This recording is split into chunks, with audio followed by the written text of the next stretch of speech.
പുതിയ സിനിമയുടെ ചിത്രീകരണത്തിനിടെ നടി രശ്മിക മന്ദനയ്ക്ക് ഗുരുതരമായി പരിക്കേറ്റു. രണബാലി, മൈസ എന്നീ ചിത്രങ്ങളുടെ ഷൂട്ടിംഗാണ് താരം ഇപ്പോൾ ഏർപ്പെട്ടിരിക്കുന്നത്. ഈ സിനിമയ്ക്കായി ചെയ്യേണ്ടി വന്ന കഠിനമായ ആക്ഷൻ രംഗങ്ങളും ഡാൻസ് പെർഫോമൻസും കാരണം നടിയുടെ ഇടുപ്പ് ഭാഗത്ത് ഗുരുതരമായ പരിക്കാണ് സംഭവിച്ചിരിക്കുന്നത്. പേശികളെ എല്ലുമായി ബന്ധിപ്പിക്കുന്ന ഭാഗം പൂർണ്ണമായും വേർപെട്ടു എന്നാണ് റിപ്പോർട്ട്. കഠിനമായ ശാരീരിക പരിശീലനത്തിന് വിധേയരാകുന്ന കായിക താരങ്ങൾക്ക് മാത്രം സാധാരണയായി കണ്ടുവരുന്ന തരത്തിലുള്ള പരിക്കാണെന്ന് വിദഗ്ധർ ഇതിനെ പറയുന്നു.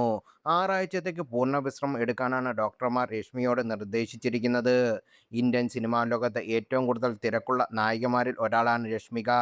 നിലവിൽ 4 സിനിമകളുടെ ഭാഗമാണ് സൂപ്പർതാര നായിക.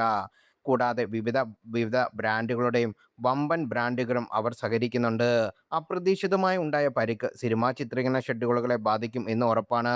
വാർത്ത പുറത്തു വന്നതോടെ നിരവധി ആരാധകരാണ് നടിയുടെ ആരോഗ്യത്തെക്കുറിച്ച് സമൂഹമാധ്യമങ്ങളിലൂടെ സുഖവിവരങ്ങൾ തേടുന്നത്. വേഗത്തിൽ സുഖം പ്രാപിക്കട്ടെ, ഉടൻ തന്നെ ഷൂട്ടിംഗ് സെറ്റുകളിലേക്ക് മടങ്ങിയെത്താൻ കഴിയട്ടെ എന്നും ആശംസിക്കുന്നുമുണ്ട്.